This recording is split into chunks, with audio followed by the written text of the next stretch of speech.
Jesus accomplished much more than just rescuing believers from hell. Not that that's anything to be slighted. But Jesus ushered in a realm that's a reflection of heaven, a realm in which we can exist and remain while still living on this earth. You know, it occurred to me just this morning that even one of the songs we sang about Jesus being king. Well, a king can only rule in his kingdom. A king without a kingdom is just a guy. He has no place to exert the authority. So if a king is coming to this earth, which he did in Jesus, you know he came with a kingdom. He came with power and authority, and he came with an ability to exercise that. Amen. Church, the most important transition that we can make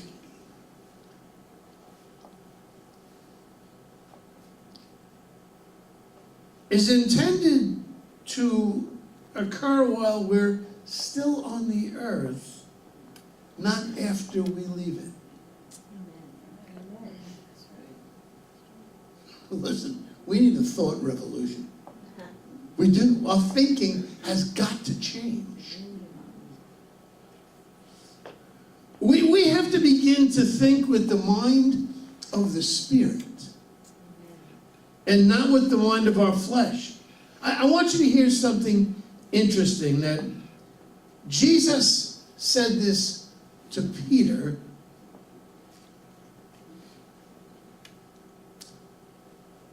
after Peter interpreted something that Jesus said, something deeply spiritual. Peter interpreted it in human terms. And Jesus jumped on it with both feet. And in Matthew 16, verses 22 and 23, I'm reading from the New Living Translation.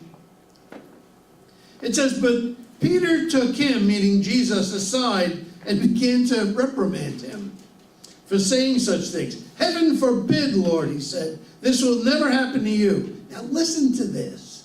Jesus turned to Peter and said, "Get away from me, Satan. You are a dangerous trap to me.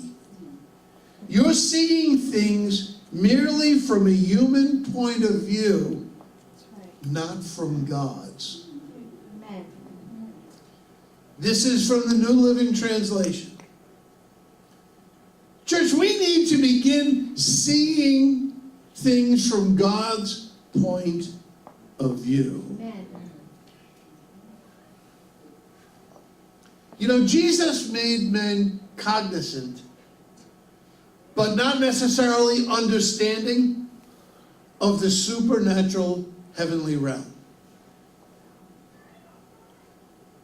But friends, this is where faith comes in. We have to believe beyond earthly understanding and earthly limitations. Listen to what Jesus said here. In Matthew 28 and 18, in the King James, it says, "And Jesus came and spake unto them, saying, All power is given unto me in heaven and in earth." Do you see the connection between the two? Amen. Jesus came here with no less power than he had there. How? Why? Because his kingdom came with him. Amen. Thy kingdom come, thy will be done in earth as it is in heaven. Do you see what I'm talking about now, about another realm? It's here. The New Living Translation actually translated the word power more accurately. It wasn't the word power. It's exousia. That was the Greek word that was used. The New Testament was written in the Greek tongue. And the New Living translation translated it as authority. That's much more accurate. Jesus came and told his disciples, I have been given all authority in heaven and in earth. Hallelujah. Now, this is a meaningful distinction here. Exousia includes power, but here's the important part, the authority aspect of it. In addition to being given the power, we also, whoever has been given this, also has the right and the authorization to use that power. That's right. Amen. And listen, right now, Kamala Harris, one of the Democrats campaigning for the presidential candidacy in 2020, I don't know where she came up with this one, but she just proposed a law in California requiring every police officer in the state of California to call in and ask for authorization before drawing his weapon. True story. I didn't make it up. You see, the police officers would have the power to protect lives, including their own, but not the authorization to use it. How silly would it be for God to give you or me power over all the power of the enemy, Amen. but no authorization to use it? Friends, Jesus came bringing his kingdom with him, Amen. which we by faith can not only enter into, but we can live in it and function in it. And he gave us both power and authority to operate in while in that realm. Amen. He gave us the power and authority to take dominion and to exercise dominion over the kingdom of darkness. Church, it's really important that we draw this distinction. You know, sometimes we can take a message and we can run in the wrong direction with it. So, just as a corrective measure, I want you to keep this in mind. Our faith in Jesus coming and his kingdom coming has not eliminated adversity. Amen. But it's made us able to secure the victory in spite of the adversity. That's right. Amen. Amen. Kingdom-mindedness, listen, will aid you in walking through an attack, not succumbing to an attack. This is so important. We're not immune. In fact, the word tells us that many are the afflictions of the righteous. Doesn't it say that? Yes, it does. But what's the rest of it? But the Lord delivers them out of them all. Amen. If you're kingdom-minded, if you believe the word of God, if you've chosen to come out from among them and be ye separate. Listen in 1 John 3:8. The word says, for this purpose the Son of God was manifested, that he might destroy the works of the devil. Now that's not to say that the devil won't try. He don't stop trying. But it is to say that his attacks don't have to succeed. Weapons will form, but don't have to prosper. Huh? Jesus came to destroy one kingdom while establishing and advancing the other. Church, I can think of no more important message for us to hear in this day and age. This message of the kingdom of God has been lost. This word of the heavenly kingdom coming, this word was to have been proclaimed throughout the ages. That's the truth. This is the message that Jesus brought. What more do we need to know than this is what Jesus came to preach? Listen, this is so clear. I'm not making this up. This isn't even a matter of interpretation. Read it. It's all there. Listen to what Jesus said to his disciples.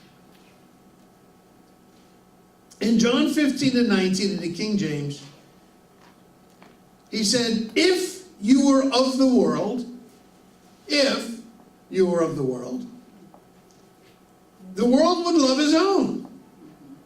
But because you are not of this world, Amen. but I've chosen you out of this world, Amen. therefore the world hateth you. Now listen, in prayer to his Father, listen to what Jesus said about believers. In John 17, 14 through 16, he said, I have given them thy word, Amen. and the world hateth them, because, listen, they are not of this world, Amen. even as I am not of the world. Amen. What? That's right. Jesus just placed us in his realm That's right. that's not of this world. Hallelujah. But meanwhile, he was speaking of people that were on this earth. No, I don't know. Maybe I'm more excited about this than you are. Glory to God. Verse 15, I pray not that thou should take them out of the world, but thou shouldest keep them from the evil. Amen. Verse 16, they are not of the world, Hallelujah. even as I am not of the world. Church, he's speaking about you Yes. and me. Amen. We're not of this world. Amen. Glory to God. We're of a kingdom Hallelujah. that has come. Hallelujah. Friends, as this message was diluted, so was the power. Amen. The kingdom, the power, and the glory. Thank God we live under the covenant of grace. That we've got a God that sent his son into this world to die for our sins. Right. But if we don't accept the Savior, we're going to die in our sin. I didn't plan on talking about any of this. But church, we so desperately need the message of the kingdom. Amen. It's where the power is. It's where the glory Yes, is. It's where the hallelujah. king is. Amen. Glory to God. The missing signs and wonders and miracles in the church today are absent because the gospel of the kingdom is absent. Some watered down the truth to justify an unwillingness to change. An unwillingness to come out from among them and be separate. Huh? It appears that some believers want heaven, but not at the expense of the world. Oh, I can't give this up. We need to separate ourselves Amen. from the sin the word says that so easily besets us. It does. Unless you're thinking kingdom-minded thoughts. Amen. Change. It's all about change. We've got to be willing to change. Listen to what Jesus said. This was the first words he ever preached. Jesus. Hallelujah. Now that should tell you something. This is the message that he brought from heaven to earth. In Mark 1:15, in the Message Bible, Jesus' first message, he says, time's up. God's kingdom is here. Change your life and believe this message. Time for change is now. Amen. Time's up.